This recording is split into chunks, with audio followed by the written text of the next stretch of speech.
नमस्कार दोस्तों। कभी कभी लगता है कि मैं निर्णय ले रहा हूँ, मैं कुछ कर रहा हूँ, पर जब पीछे मुड़कर देखता हूँ तो महसूस होता है सब कुछ तो पहले से तय था। मेरे किए हैं तो कभी कुछ हुआ ही नहीं।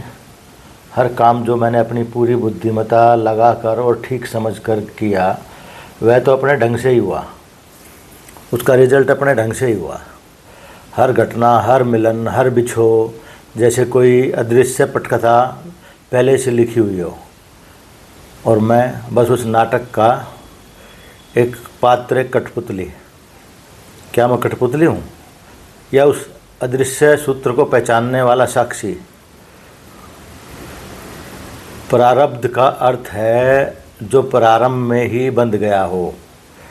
यह वह पटकथा है जो पहले से पक चुका है, जिसका खेल इस जन्म में अवश्य भुगतना है। तुम्हारे हाथ में उसका नियंत्रण नहीं है। यह तुम्हारे जीवन का वह हिस्सा है जिसे तुम चुन नहीं सकते और तुम्हारा जन्म, तुम्हारे माता पिता, तुम्हारा शरीर, यह सब तुम्हारे चयन से बाहर है। तुम सोचते हो कि तुम चल रहे हो, परंतु चलने वाला कौन है? वह ऊर्जा जो तुम्हें चला रही है वह तुम्हारा प्रारब्ध है। जैसे नदी अपने प्रवाह को नहीं चुनती, वैसे ही जीवन अपने मार्ग को नहीं चुनता। वह बहता है किसी अदृश्य ढलान पर, किसी अदृश्य विधान से। अहंकार का एक भ्रम होता है। अहंकार कहता है मैं करता हूँ, मैं चुनता हूँ, मैं निर्णय लेता हूँ। पर देखो जरा, जब तुम कहते हो मैंने निर्णय लिया, क्या तुम जानते थे कि वह निर्णय क्यों लिया? कौन सी भावना, कौन सा संस्कार, कौन सा डर के या इच्छा उस निर्णय के पीछे थी? मैंने निर्णय नहीं लिया। तुम्हारे मेरे भीतर ही की संग्रहित प्रवृत्तियाँ, इच्छाएँ, संस्कार उन्होंने लिया और तुम सोचते रहे कि यह तुम्हारे चुनाव था। अहंकार का यही भ्रम हमें सृष्टि से अलग करता। वास्तव में तुम अलग नहीं हो, तुम उसी अस्तित्व की लहर हो। लहर कहे मैं उठी हूँ, परंतु लहर समय उठती नहीं, समुद्र उठाता है।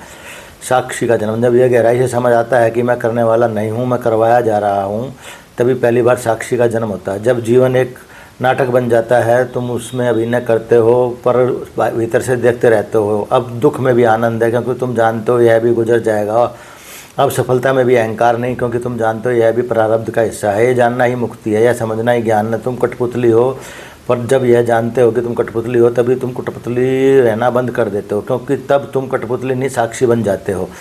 कर्ता से साक्षी तक जब तक तुम सोचते हो मैं करता हूँ, तुम बंधे हो। जैसे ही समझते हो मैं करवाया जा रहा हूँ, बंधन टूटने लगते हैं। फिर कोई क्रोध नहीं, कोई दोष नहीं, कोई सब अस्तित्व का खेल। तुम सब सहभागी हो, केंद्र नहीं।